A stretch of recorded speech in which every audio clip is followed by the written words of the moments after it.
Free time studying psychology, personality type, spirituality, we'll talk about it before, fantastic. And future technology, that's why we do our AI stuff also. He's passionate about sharing what he learned in any or all of these areas, and he welcomes questions and open debate, so we're gonna have to help him out with that, and in an effort to promote personal growth. Mark Becker, come on up and join us. Yay.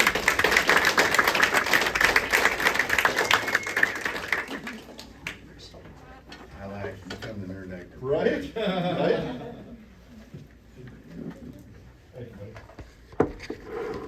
So Big John said earlier that people hate philosophers, and I hope that that's not the case around here. So I'm gonna talk to you today about your personality means more than you think. Growing up, I always felt very different than most people. I didn't feel like I connected with a lot of my peers. A lot of the kids I hung out and stuff, the things they wanted to do, I necessarily wasn't all that big on. I was more interested in like relationships and things like psychology, things like that. And so it was strange, and it wasn't until probably my late 20s that I ran across the first personality test that I took.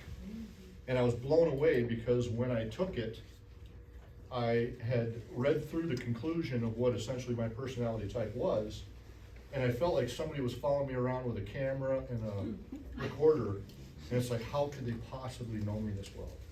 So I really started to delve into it, and there was a young lady by the name of Heidi Priebe, who was a young psychologist that was out to disprove the Myers-Briggs, which is one of the personality profile tests.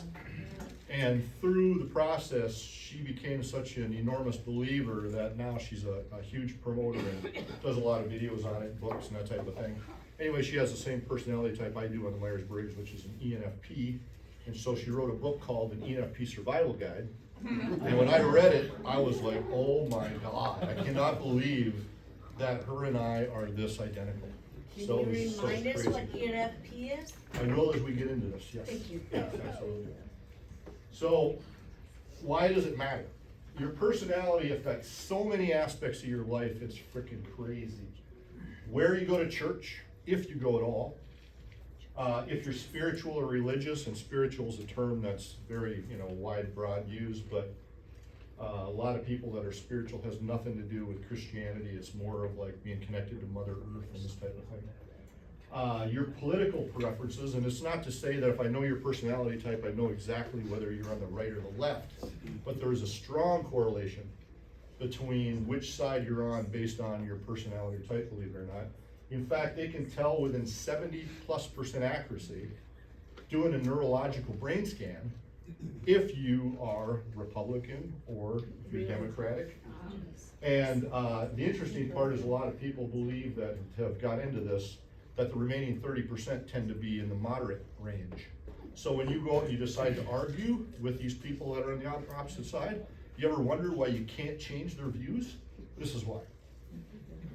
How we deal with conflict and obstacles, how we treat others, how we celebrate our successes or deal with failures, the types of careers we pursue and choose, and how we actually do our jobs, the people we choose as friends and life partners, and I think this is the most critical point. If they were to teach this back in like senior in high school or college, I think the divorce rate would be far less than the 50+% it is today. Because had I known, going into my marriage, for instance, that the importance of this, it would have made it so much easier to help determine. Because a lot of times when we're younger, especially, we go into a relationship with this attitude of, well, I'm attracted to them, and we have these handful of things in common, so the rest is going to work itself out. That's generally not the case. So it's one of the big points that I want to do this presentation is because I'm hoping that this will help benefit a lot of your relationships with your friends, family, and peers. Our values and goals, believe it or not, the car you decide to drive, the clothes you wear, and the activity level that you like to do, for instance, whether you're a couch potato or somebody that's like super into fitness. So it affects everything. So it kind of blows me away that most people don't know what theirs is. There are multiple tests to tell what your personality type is. There's not just one type. Everybody has a unique personality, and most people fall into a general category. There are people that kind of fall in the middle. For instance, if you're like extrovert or introvert, nobody is really well, I shouldn't say nobody, but very few people are extremely on one side or the other. Usually you're somewhere in the middle. And so there are some people where it's tough to tell their personality type because they kind of tend to fall somewhere in the middle. And so I've gotten to the point where, especially with the Myers-Briggs, I can tell if I spend an hour with you, there's a very good chance I'll determine what your personality type is if we have a conversation. And it's not 100% accurate. In fact, it's got me into trouble because the last gal I actually dated, I thought I knew hers, and I'm like, well, this is great. This is like a perfect fit for me. And then we conflicted all the time. Loved each other to death, still do, but conflicted all the time. And it wasn't until we split up and I started to kind of refresh myself on some of this stuff, not related to that, but I was like, oh my God, I had it completely wrong. And now it's like, it makes so much sense. It's crazy. So one of the personality tests is called the Hexaco. It used to be called the Big Five. Hex is obviously 6, so they added one. But the first one is honesty versus humility. So those who score high in this trait seldom break rules. They rarely deceive others for personal benefit. Conversely, those who score low tend to flatter others to get what they want, bend rules for personal gain. Emotionality, people who score high, that's number 2. People who score high in this tend to be more anxious, crave more emotional support, have deeper empathy. Those who score low aren't as fearful of physical harm and feel more detached.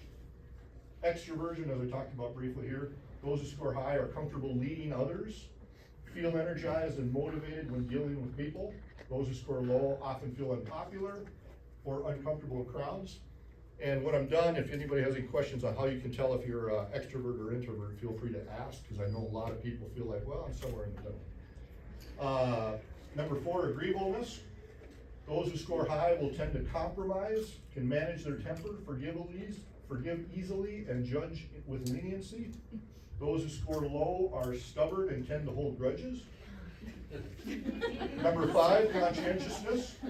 Those who score high on this choose decisions carefully, aim for perfection and accuracy. So those are typically going to be your people that are like in accounting and really concerned about numbers. Very disciplined. Those who score low are impulsive and let small errors slide. And I have to admit I'm one of those. So you'll find errors on my PowerPoint as far as like when I'm using capital letters, punctuation, grammar. And I kind of left it as is, like this is a resume, obviously I would have cleaned it up. But it's kind of funny to me because I know it drives some people crazy. Number 6, openness to experience.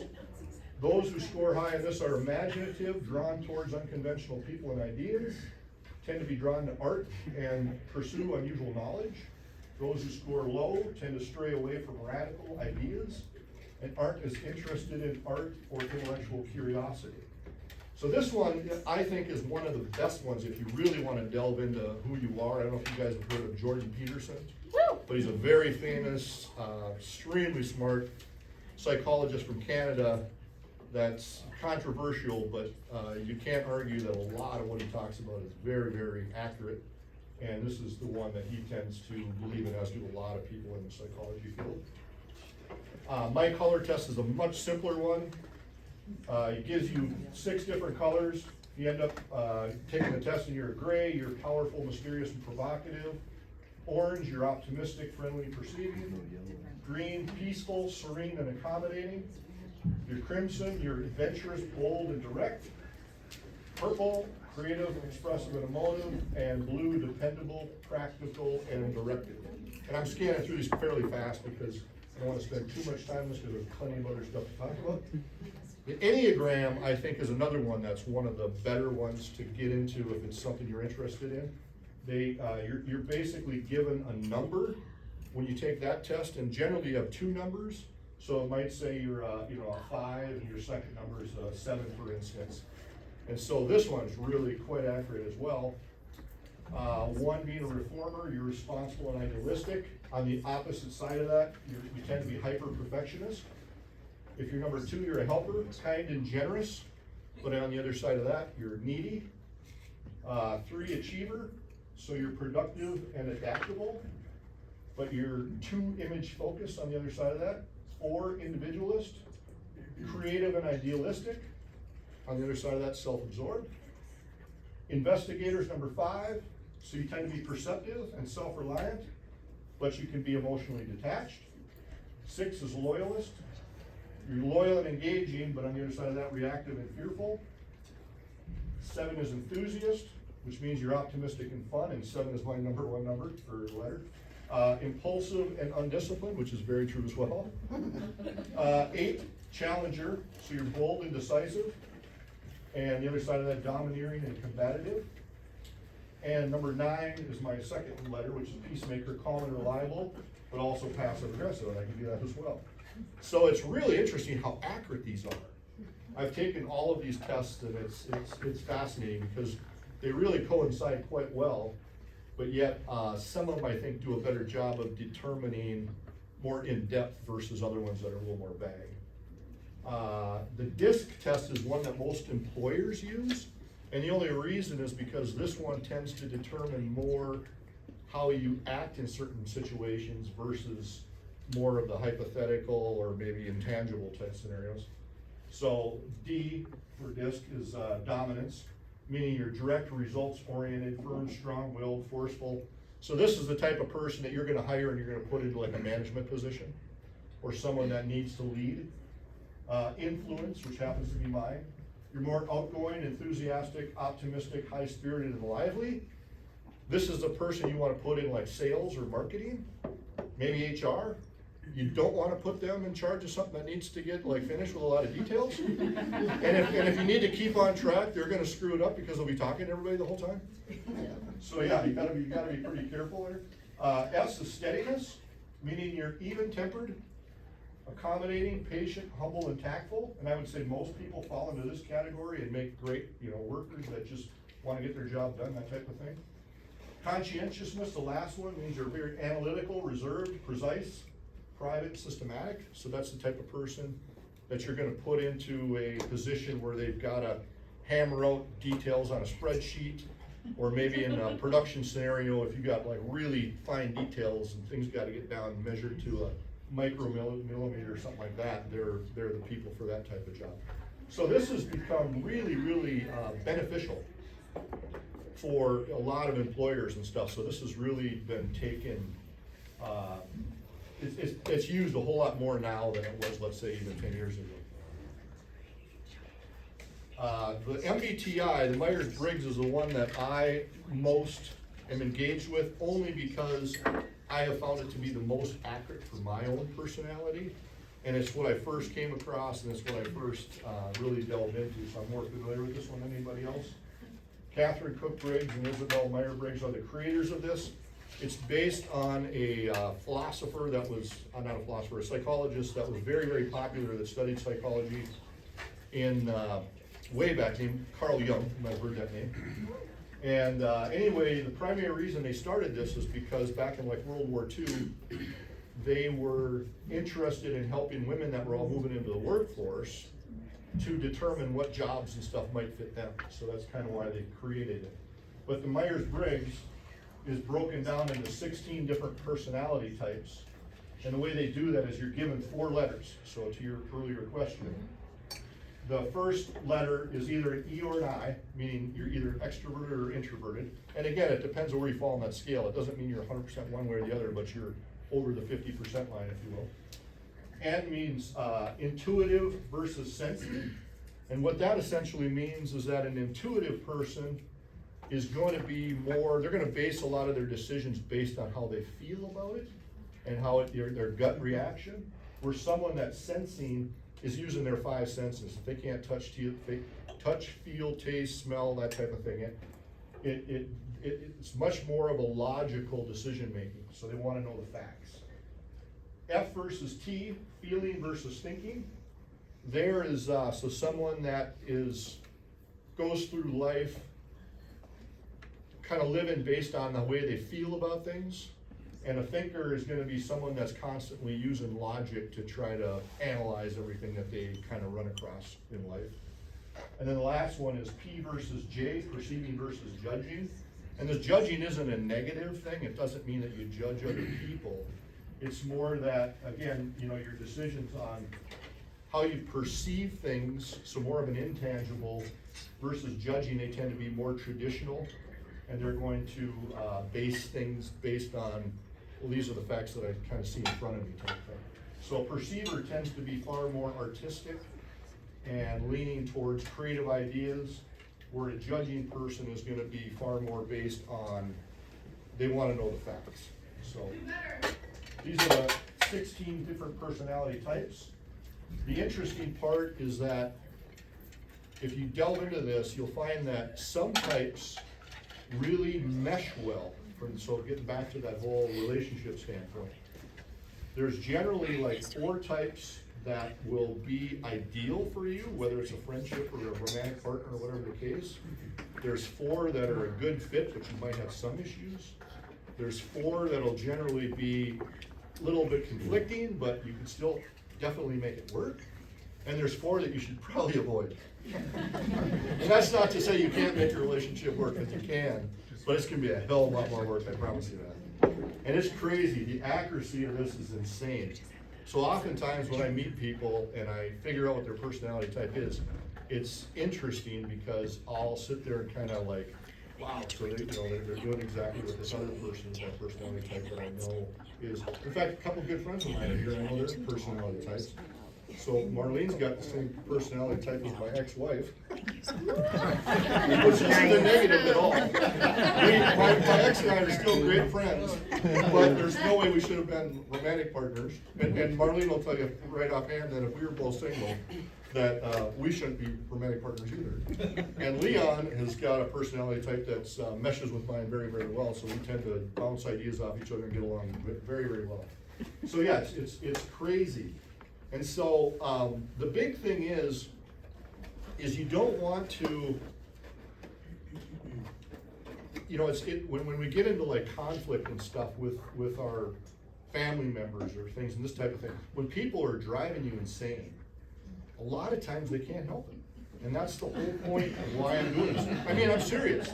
I'm serious. Your mind literally tracks in a certain way. And that's not to say, so if I figure out like, you know, you're an ESTP or whatever you are, doesn't mean I know who you are, because much of who you are is still determined by your experiences in your life, you know, the family you grew up in, the hardships you went through, the traumas and the good things and your parents, all that is a huge influence of who you are. But the way your mind tracks is very, very much influenced by this. And so an example would be, I've got a brother who cannot stay out of my personal life. He's constantly trying to give me advice on, you know, you need to do this and you need to do this. And it literally got to the point where I had to create boundaries and say, you know what, I'm gonna block this guy for a while because I can't, it brings on a negative energy. And it's like, I don't need that. And so that's the big thing is instead of looking at them with anger and frustration and act like I just can't understand why they think this way, look at it more like this is just how their mind tracks. And if I can kind of figure out, like if I know their personality type, and I don't know why that happened, but it's all good. Anyway, if I know how their mind tracks, you can kind of get an idea more what they're like. You can tend to be more forgiving towards them, but you can also decide that I might need to set boundaries. Instead of fighting all the time and getting into these conflicts, there's other ways to look at it in a much more proactive manner where you can create better relationships with people.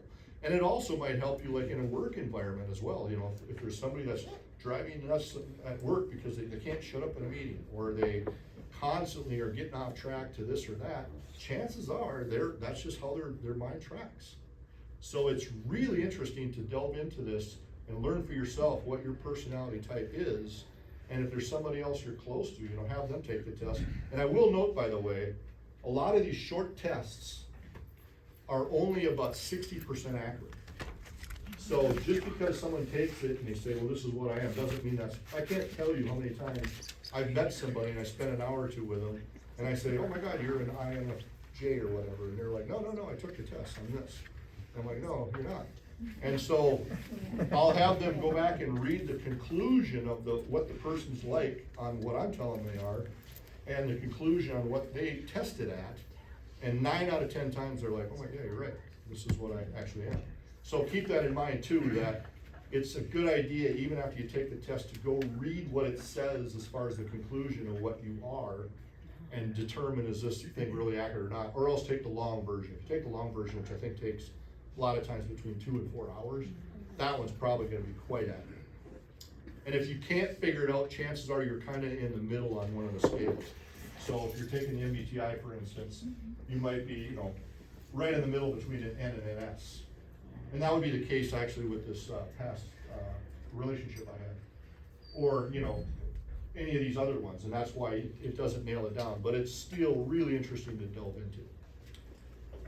Yes, I think I'm pretty much done here, so yeah, I'll take questions.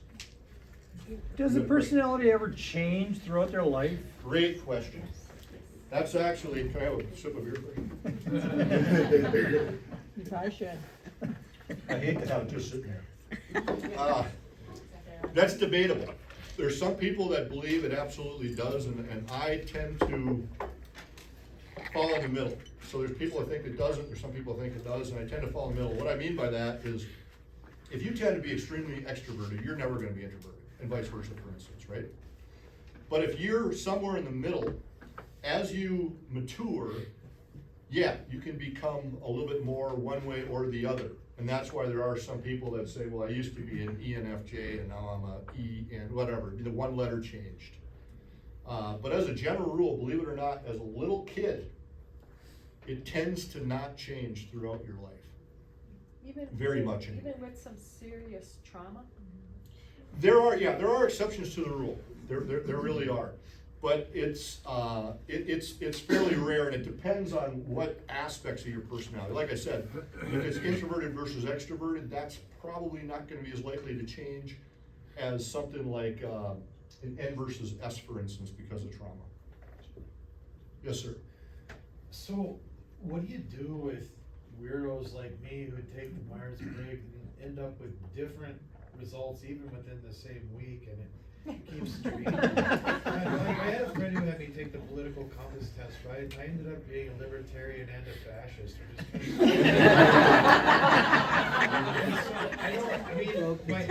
My ego wants to say, I transcend your categories, but the more honest part of myself says, you know, maybe I'm fucked up and need to see a shrink.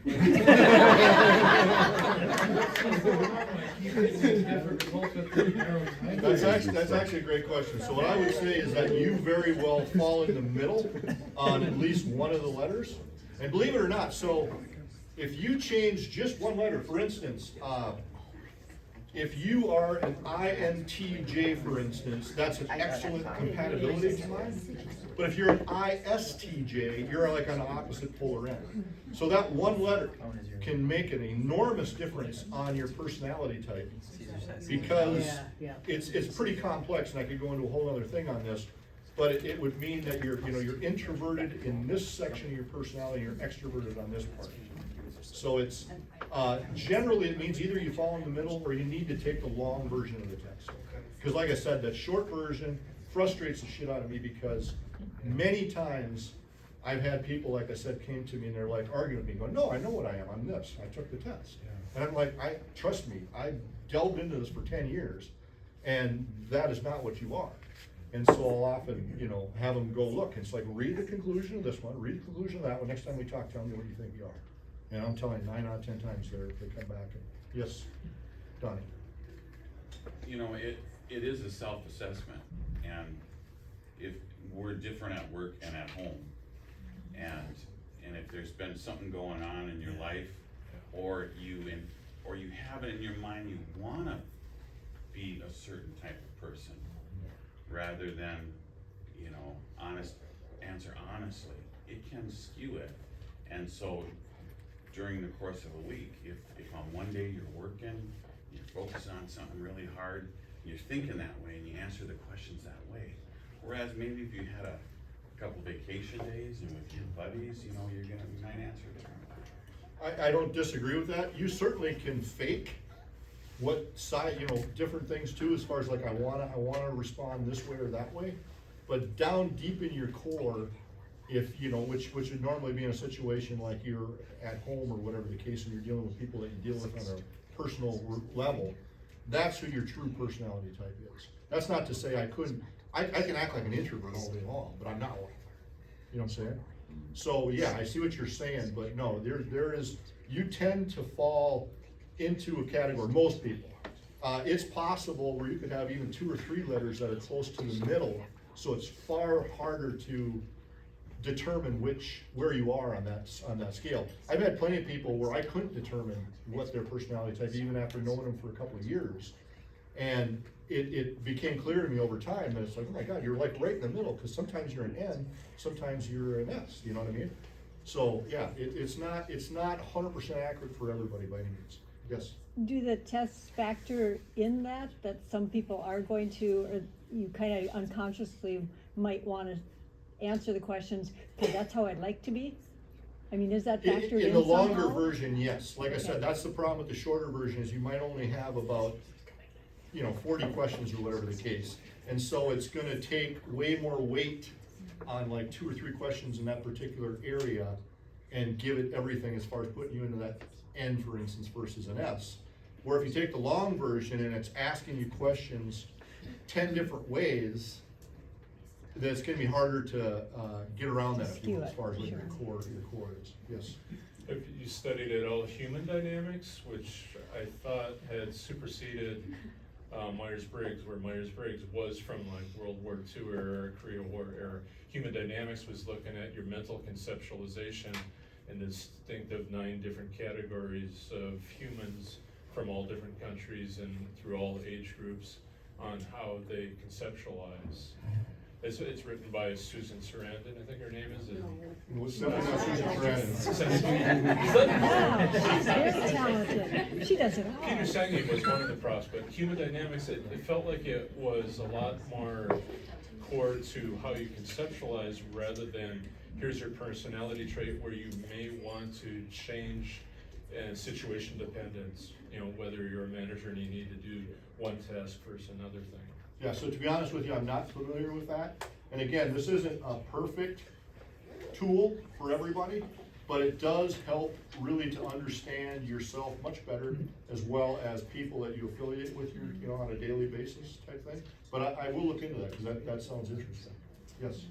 So I don't mean to out you, but I got ENFP on the test that I took yesterday without knowing what the talks were today. Okay. Are you on the neurodivergent spectrum? Do you have ADHD or autism? I do. Okay. Yes. Is that kind of obvious? Yeah. Well, again, I got the same. Yeah. Also, something that I think might be of special interest to you, you said you're a psychology buff. How do you feel about attachment theory?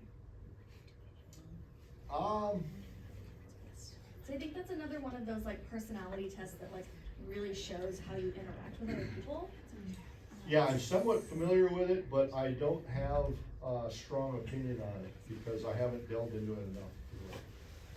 Might be an excellent entertaining. Yeah. thing. I have a question. Yes, John. Do you think that you're hardwired from this Feel about attachment. early on, or is it something that develops up until you're, 5, 6 years old? When do you think the personality traits lock? Again, I don't think that there's a hard conclusive answer on what that is for sure. My personal opinion is generally, they know through psychology that generally by the time a child is about 7 years old, a lot of the impacts from their external living has had an impact on them. So I think if you were to measure somebody's at about 7 years old versus when they're adult, there'd be a very strong correspondence, or correlation, I should say, of those two. But I think if you were to try to take a 2-year-old or something like that, you're gonna find some similarities. And I go back to the extroversion versus introversion. I think that you can tell a lot of times in kids that are very, very young if they follow this trait or that trait. But that's not to say that some of the other ones may not change a little bit. Anybody else? Good one?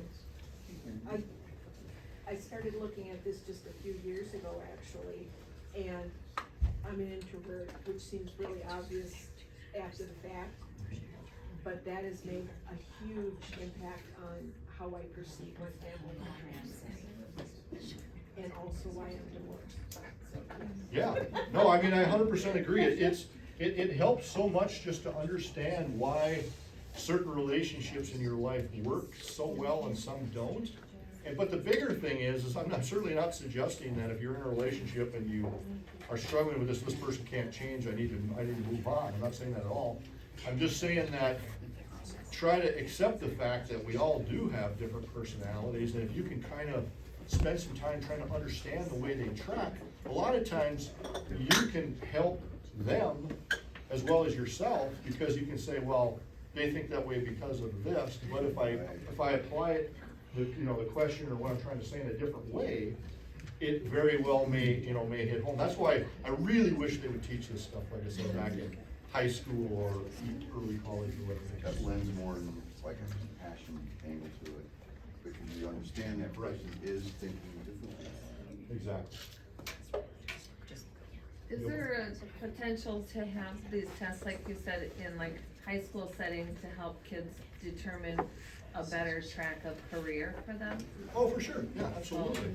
Yeah, I mean, that's why a lot of these were, the Myers-Briggs was originally made up for that, and the DISC absolutely is for that. So yeah, they really should, anytime they're doing like a career assessment test, I think a lot of that is based on it.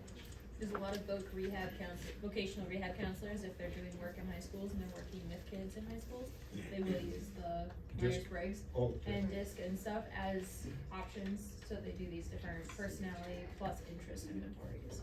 I have a friend who does it and I got trained in it, and it's really cool to see how excited kids can get, because they start connecting and clicking with what works well. Yeah, I mean, I felt like a kid in a candy store when I first learned the Myers-Briggs, and I'm like, oh my God, this is right, this is right, this is right. Yeah, it's crazy. Well, thank you very much. That'll